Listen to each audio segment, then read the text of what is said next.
At the Asian Cup, Jordan scored a goal, sat down on the grass, formed a circle, and pretended to eat from an invisible communal plate. It was not a joke. It was Mansaf, Jordan's national dish, served at weddings, family gatherings, reconciliations, and major celebrations. In one gesture, a football team had carried an entire country's identity onto the pitch. That team came from a kingdom whose modern borders are barely a century old, a state with little oil, chronic water shortages, and powerful neighbors on every side. A country that spent 4 decades trying to reach the World Cup, failed again and again, and then finally arrived in 2026. This is Jordan, the young kingdom built in the desert, transformed by refugees, and introduced to the football world through a meal that was not even there. Jordan sits at one of the most politically sensitive crossroads on earth. It borders Saudi Arabia, Iraq, Syria, Israel, and the occupied West Bank. Most of the country is dry. It does not possess the enormous petroleum wealth associated with several neighbors. Its economy relies on services, trade, tourism, manufacturing, and foreign support.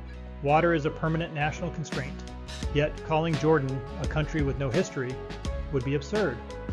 Long before the modern kingdom existed, this land was crossed by merchants, pilgrims, armies, and empires. Its most famous monument is Petra, the rock-cut capital of the Nabateans. More than 2,000 years ago, they built a trading city in an almost uninhabitable landscape. They carved temples into sandstone and engineered channels, dams, and cisterns to capture rain. Petra proves that people here had been turning scarcity into survival for centuries. But the modern Jordanian state is much younger. After the Ottoman Empire collapsed at the end of the First World War, Britain gained control of the territory under the Palestine Mandate.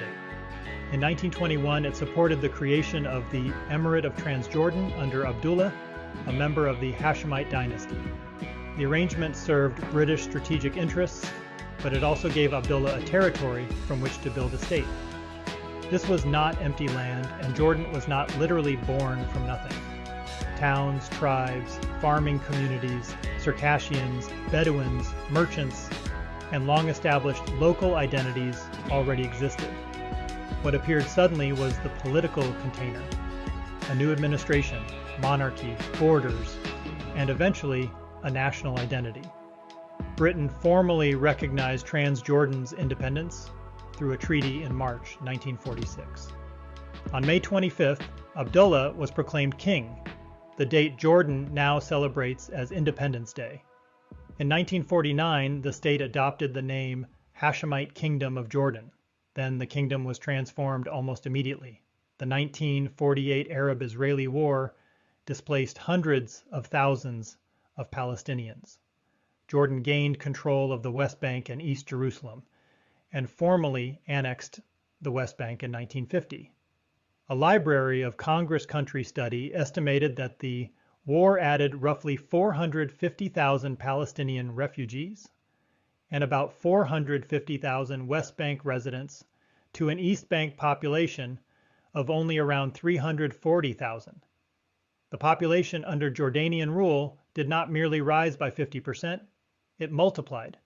Jordan extended citizenship on a large scale to Palestinians living under its rule, an approach that distinguished it from most other Arab host countries. It did not erase political tension, but it forced the young kingdom to unite populations with profoundly different recent experiences. Another shock followed in 1967 when Israel captured the West Bank and East Jerusalem, driving a new wave of displaced people eastward.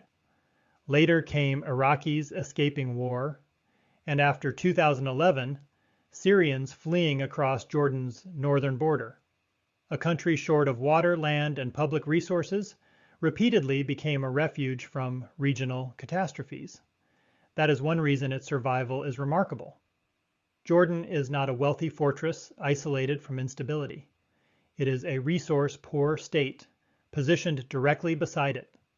Football reflects that same persistence. Jordan first entered World Cup qualification for the 1986 tournament, The campaign ended early, with Iraq helping close the door on Jordan's first attempt. For the next 40 years, the national team remained outside the World Cup.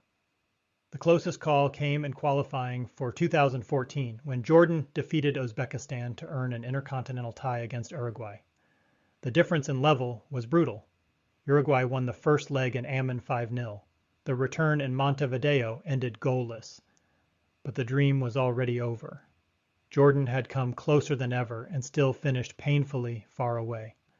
The turning point arrived at the Asian Cup, officially called Qatar 2023, although it was played in early 2024. Jordan entered without the reputation of Japan, South Korea, Iran, or Australia. Then it produced the best tournament run in the country's history. The defining moment came in the round of 16 against Iraq. Yazan Al-Naimat intercepted a poor pass, raced through, chipped the goalkeeper, and gave Jordan the lead. Then he and his teammates sat in a circle and moved their hands toward the center, pretending to eat Mansaf. Mansaf is made with lamb, rice, flatbread, and mimed, a sauce produced from dried fermented yogurt. Traditionally, it is placed on a large shared platter. People gather around it and eat together, often using the right hand. UNESCO describes it as central to Jordanian social occasions and a symbol of generosity, identity, and cohesion. It appears at weddings, celebrations, condolences, and moments when a community gathers around one table. On the pitch, the Jordanians had no table and no food. They did not need either. Everyone back home understood the image instantly. Then the celebration became part of one of the strangest matches in Asian Cup history. Iraq recovered and took a 2-1 lead through Ayman Hussein. Hussein then sat down and mimicked the Jordanian eating celebration. Because he had already been booked, and because the referee judged his celebration excessive, he received a second yellow card and was sent off. Jordan exploited the extra player. Yazan Al-Arab equalized in the 5th minute of stoppage time. Nizar Al-Rashdan scored the winner moments later. Jordan won 3-2 and continued all the way to its first Asian Cup final. Jordan lost the final to Qatar, but had proved it could defeat major Asian teams under pressure. That momentum carried into World Cup qualifying. Jordan's decisive night came on June 5, 2025. Ali Olwen scored a hat trick in a 3-0 victory away to Oman. Jordan then waited for the result from Basra, where South Korea defeated Iraq 2-0. That combination guaranteed Jordan a top 2 finish and direct qualification for the 2026 World Cup. The old Iraqi connection had returned. Iraq had helped end Jordan's first attempt in the 1980s. 4 decades later, Iraq's defeat confirmed Jordan's breakthrough. The team had no global superstars. Its most recognizable player was Mosa Al-Tamari, the quick left-footed wren forward from Amman. But the achievement depended on a wider core developed in Jordanian and regional football. Coach Jamal Salami, a former Morocco international at the 1998 World Cup, emphasized collective work and defensive discipline. Jordan could not match elite nations player for player. It could remain compact, counterattack quickly, and trust the group. By June of 2026, the dream was real. Jordan walked onto a World Cup pitch for the first time against Austria. It lost 3-1, but Ali Olwen scored the first World Cup goal in Jordanian history. In the second match, Nizar Al-Rashdan gave Jordan the lead against Algeria before a second-half comeback produced a 2-1 Algerian victory and eliminated the debutants. Now one match remains, Argentina. Jordan will face the defending champions with no route to the knockout stage, but the game still matters. This is the country's first World Cup, and Argentina is the opponent every Jordanian child will remember. Jordan did not emerge from nothing. It emerged from old communities, imperial collapse, colonial borders, war, displacement, and repeated reinvention. And perhaps that is why the Mansaf celebration fits so perfectly. Mansaf is not food for one person. It is a shared plate. People stand together, eat together, and recognize that the occasion belongs to the group. That is also Jordan's football story. No single superstar created it. No oil fortune purchased it. No easy route delivered it. A small kingdom spent 40 years gathering around the same dream. And when the goal finally came, the players celebrated exactly as Jordanians do when something truly matters, together around the same plate. If you enjoyed this story, like the video, subscribe to the channel, and watch the next video on screen now.